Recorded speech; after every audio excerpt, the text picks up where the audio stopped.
وعد من حملة تشافي، راح تمشين وتركضين وترجعين تلعبين ويا الجهاز. خلنا نحكي لكم شوية عن حملة تشافي.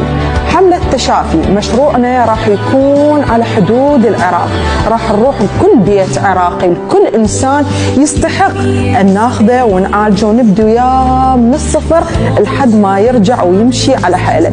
احنا راح نروح كل الحالات بدون اختصار، ما يخصنا دينك، قوميتك، من وين انت.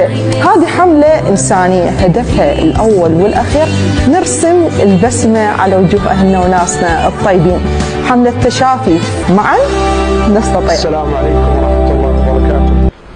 تعلن منظمة الصيادلة بالتعاون مع منظمة الجراح عن بدء استقبال المرضى من كافة أنحاء العراق عامة وهن في ناحية ربيع خاصة لإجراء عملياتهم الجراحية مجانا من خلال حملة تشافي. إن حملة تشافي تضم 22 عملية كمرحلة أولى، وإن شاء الله بعد رأس السنة راح تنطلق الحملة الثانية أهم 22 عملية، وهي عملية رفع الأكياس الدهنية، عملية رفع الأكياس الشحمية، إجراء عملية الثدي تحت التخدير الموضعي، رفع الأورام الجلدية الحميدة والخبيثة، ناظور الأمعاء والمعدة، ناظور أسفل الغالون، إزالة الزوائد اللحمية، إجراء عمليات البواسير بالليزر، إجراء عمليات الناسور، تنظيف أقدام السكري، علاج وعمليات الدوالي، قلع الأظافر ومسامير اللحمية، وباقي العمليات إن شاء الله بعد رأس السنة راح نعلن عنه بإذن الله تعالى.